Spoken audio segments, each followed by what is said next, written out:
Nintendo World Report's E3 coverage is powered by Kickapoo Joy Juice. Hi, I'm Neil Ronahan from Nintendo World Report, along with Michael T.Y.P. Cole and Warren Spector.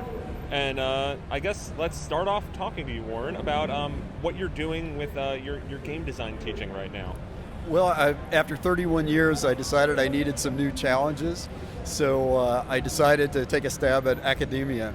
And the University of Texas at Austin offered me the opportunity to build a game development program from scratch with any focus I wanted.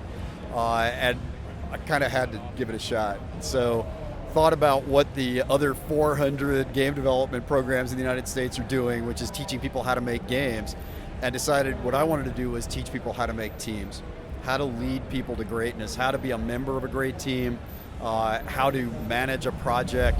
No one's done that, and the industry does a very bad job of it. So we're trying to do that.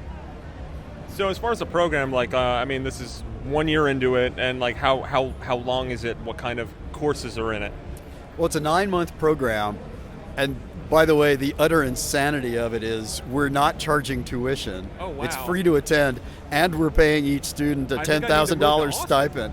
Well, apply. Applications for the 2015-2016 year are open right now, and we're actively looking for applicants. So if you have experience having made a game, we need you to come in having made a game, having a base knowledge, having worked on a team. If you got that, apply, and maybe you'll get in. But it's a 9-month program.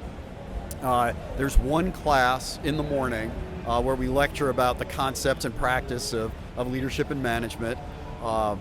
And then in the afternoon, all 20 people work on one big game for 9 months. So you get a taste of what the real world of game development is like. It's not, hey, let's get together with 4 of my buddies and make the game of my dreams, and okay, we won't think about business at all. And anyway, it's about the real world of game development. So with your first 9-month program, what was the game that was produced out of it? The game that the team came up with was called The Calm Before, and you can go to thecalmbeforegame.com and or the Denia Sam's Gaming Academy website and download it. It's free. The interesting thing is, I never expected to finish a game. The product of the program is not the game; it's the students and what they learn. But we had a stellar group, and they actually finished a game. You know, there's professional quality, and then there's student quality, and we're somewhere above the middle of that. What do you think are some of the surprising lessons that you think some of your students have learned over the course of the 9-month program?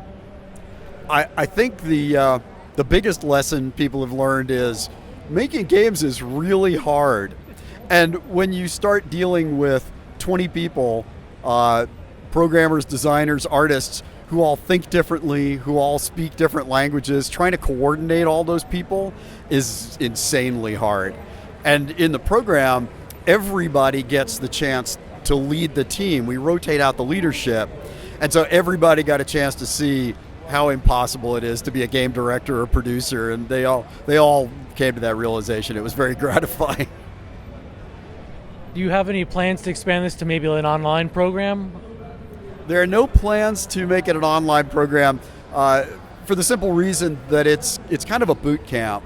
It's a full-time job. We tell everybody, you can't have a part-time job and do this effectively. We need you in the room working with other people. It's a 40-plus hour commitment for everybody. You have the lectures in the morning, and then in the afternoon, and sometimes the evening, and sometimes the weekend, you're working on your game.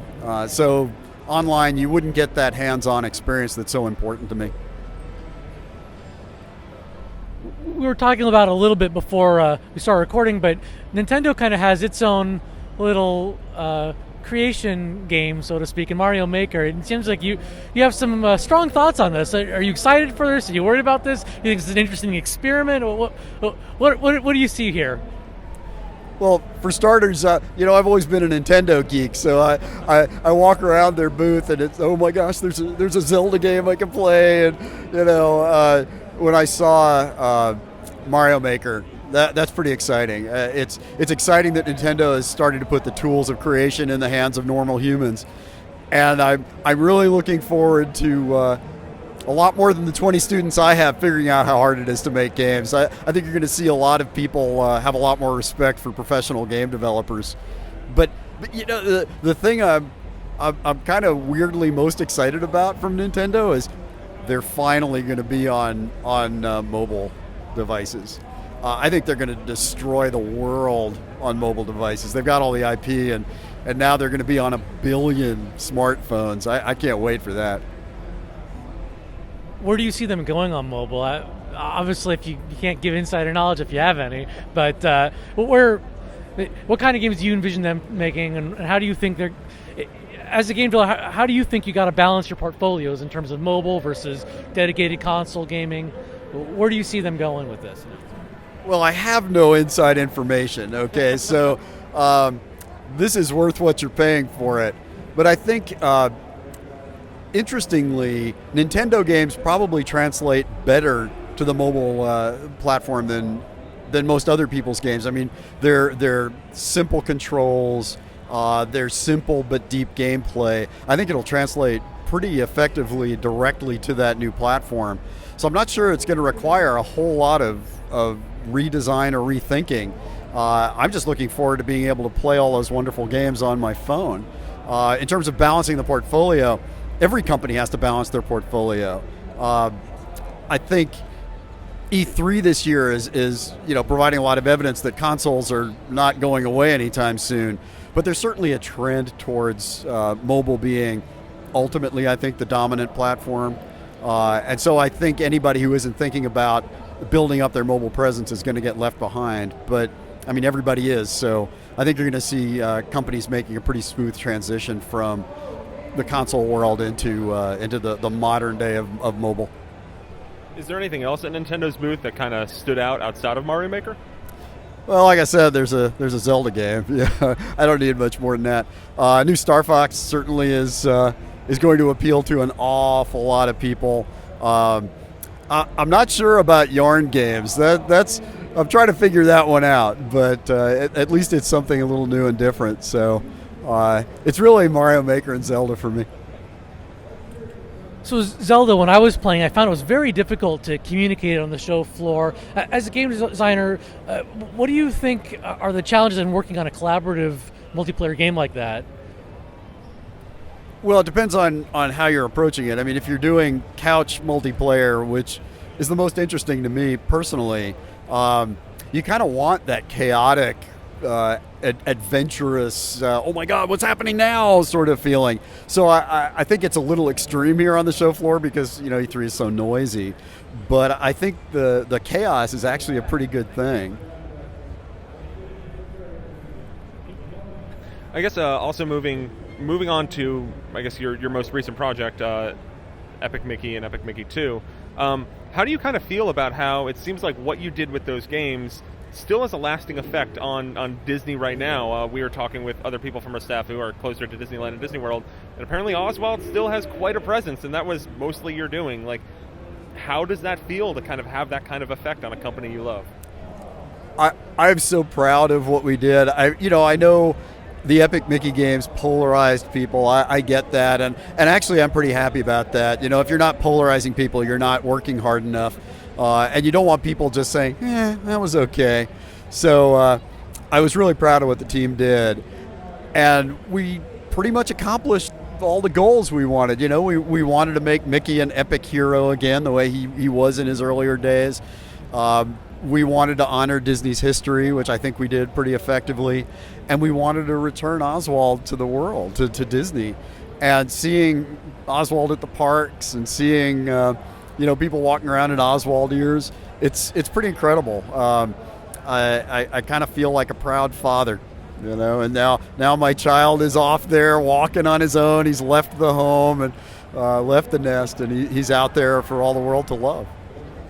Is there anything, once again going back to Epic Mickey, is there anything that you kind of look back on, you like, oh, I wish I put that in, or I wish I did this instead? There isn't anything I wish we had put in the game, other than the fact that we talked a lot about Epic Mickey 2 being the first musical game, and we actually had plans for about half a dozen other songs. We were working on all of that, and time it just didn't allow us to work those into the story. So somewhere there are the sort of beginnings of a bunch of other songs. I kind of wish we'd been able to do that, but more to the point, I had some pretty solid ideas of what I wanted to do in an Epic Mickey 3, and I'm a little sad that my team and I aren't going to get a chance to do that. I think there were still some wonderful things we could have done with those characters and with the musical aspects of the game. What were some of those things that you would have done for Epic Mickey 3? Well, I'm not sure I want to reveal everything. I might still do it someday, but the high level is I have some ideas about how you can make music games in a way that no one ever has. All other music games are kind of performance-based and beat matching and all that. And I think there are ways you can integrate music, songs in particular, into a narrative, an interactive narrative that other people aren't. Maybe they're not foolish enough to try it, but they're not doing. So I'd really like to give that a shot. Making a musical game where the songs are an integral part of the gameplay experience and the narrative. I'd very much like to see that. As someone who's worked with Disney for a while now and is clearly a fan of the theme parks, there was a Nintendo announcement recently. They're working with Universal, right? So what would you like to see in a theme park attraction from Nintendo? From Nintendo? Boy, the opportunity to explore the world of Zelda is clearly top priority, right? I mean, when you hear Mr. Miyamoto talk about how it was built on a foundation of his childhood exploration, being able to experience that, not in the real world, but actually walking through or running through or experiencing somehow that wonderful feeling of exploration. That's kind of what theme parks do. They make real the things we can only experience in a virtual form or in our imaginations. And I've always wanted to work on a theme park attraction. That's one of my bucket list items that I may or may not ever get a chance to do, but it'll be cool to see what Nintendo and Universal do, man. I'll be there. I'll give it a shot. Another thing that you kind of championed while you were working on Epic Mickey 2 was DuckTales. Right now, there's apparently a cartoon show in the works. There was DuckTales Remastered. Kind of like Oswald, like, how do you feel about that, and do you kind of regret not being able to be a part of that in any kind of bigger way? I can't even tell you how much I regret not being a part of that. Oh my gosh, I want to work on Scrooge and Donald and the Ducks. Actually, the remix actually came from my group. We got that project started. We didn't finish it, but I was gone by the time that game shipped. But I was really proud that they actually got it out, and I think they did a terrific job of it.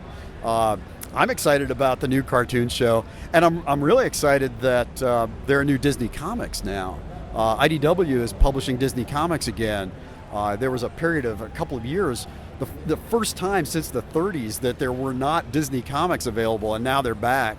And so if anybody from IDW is watching this, I want to write more comics. I got the chance to write DuckTales comics a couple of years ago. I did a 4-issue arc called Rightful Owners, and I got to plot the first DuckTales Darkwing crossover. So that was infinite fun, and I would love to do some more of that. So maybe I'll get the chance as an independent contractor, freelancer, to write some Duck books. That'd be fun. Well, thank you very much. I wish you the best of luck with the program. It sounds really, really cool, and hopefully someday you'll be making games again, and we'll all get to play that. I'm kind of getting the itch to make something, so you never know. We'll see. Thank you. Nintendo World Report's E3 coverage is powered by Kickapoo Joy Juice.